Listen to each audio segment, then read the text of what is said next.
Memanasnya politik dalam negeri di Myanmar dengan dikudetanya pemerintahan resmi oleh militer membuat sejumlah jalur komunikasi terganggu pemirsa.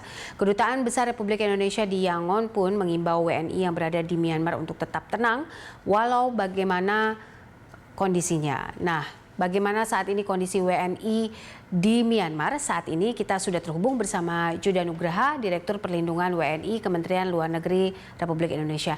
Mas Juda, dengan kondisi yang sangat genting saat ini di Myanmar, ada berapa jumlah WNI yang saat ini tinggal di Myanmar? Bagaimana komunikasi dengan teman-teman WNI di sana dan apakah mereka juga sangat terdampak dengan kejadian kudeta yang terjadi di sana? Terima kasih Mbak Popi, selamat sore. Jadi sore. dapat kami sampaikan, ya, berdasarkan informasi dari KBRI kita yang ada di Yangon, jumlah warga negara Indonesia yang tinggal menetap di Yangon sekitar 500 jiwa, tersebar antara lain di Yangon, di Mandalay, Bago, dan juga Ayer Wadi. Dan kemudian mayoritas mereka bekerja di sektor migas, pabrik, garmen, telekomunikasi, dan juga ada yang bekerja sebagai anak buah kapal. Nah, berdasarkan informasi terakhir per hari ini yang dapat kami sampaikan adalah kondisi di Myanmar relatif lemah dibandingkan hari kemarin.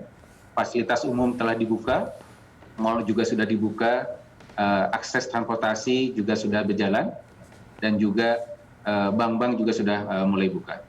Untuk akses komunikasi, akses telepon dan internet kemarin memang sempat terputus, namun saat ini sudah berjalan normal.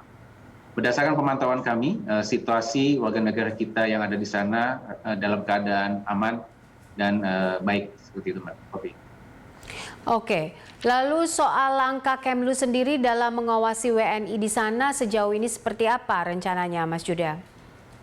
Ya, segera setelah peristiwa politik yang terjadi kemarin, baik KBRI kita di Yangon maupun Kementerian Luar Negeri yang ada di pusat, segera menyampaikan imbauan kepada seluruh warga negara kita yang ada di Myanmar untuk tetap tenang, waspada, dan terus mengikuti perkembangan situasi keamanan yang terakhir.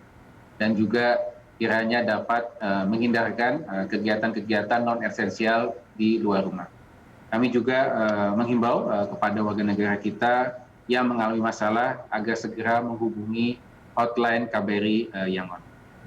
Terlepas daripada itu, kami juga menghimbau agar seluruh warga negara kita yang tadi sekitar 500 dapat melakukan update data-data, terutama data alamat, ya, di portal Peduli WNI, peduliwni.kemlu.go.id, sehingga data dapat paling update yang kami dapatkan, sehingga jika terjadi eskalasi kita bisa memberikan bantuan dengan. Oke, soal komunikasi sejauh ini seperti apa Mas Juda? Karena kita pasti bisa merasakan bagaimana paniknya teman-teman WNI yang ada di sana terkait dengan kondisi kudeta politik yang ada di sana. Ini adalah ada isu politik, kemudian juga pandemi masih tetap berlangsung begitu, tetap terjadi, dan angka COVID juga semakin tinggi. Sampai sejauh ini apakah ada WNI yang ingin pulang, kemudian apakah ada rencana untuk memulangkan mereka ke tanah air? Ya. Jadi berdasarkan imbauan yang sudah kami sampaikan, kita sudah membuka nomor hotline yang ada di KBRI Yangon dan juga yang ada di Kementerian Luar Negeri yang ada di Jakarta. Sampai saat ini tidak ada laporan pengaduan dari warga negara Indonesia yang ingin pulang ke Indonesia, namun mereka memberikan informasi terakhir mengenai keberadaan mereka di Yangon beserta data-data terakhir. Jadi kami pantau tadi memang situasinya masih kondusif dan relatif aman, namun kami juga telah membahas dengan KBRI kita di Yangon untuk membangun yang kita sebut sebagai rencana kontingensi. Jadi seluruh perwakilan Republik Indonesia yang ada di luar negeri itu seluruhnya memiliki rencana kontingensi untuk mengantisipasi jika ada eskalasi situasi yang membahayakan jiwa bagi warga negara kita di luar. Nah, dalam hal ini kami di pusat dan juga KBRI Yangon telah melakukan pemutakhiran rencana kontingensi untuk mengantisipasi jika terjadi eskalasi di kemudian hari. Oke. Dan juga Mas Juda, maaf saya potong KBRI, sedikit. Ada informasi bahwa katanya komunikasi juga sempat terputus dengan teman-teman di sana. Apakah ini benar? Ya, jadi seperti kami tadi sampaikan, Mbak Popi, kemarin akses telepon dan internet memang diputus.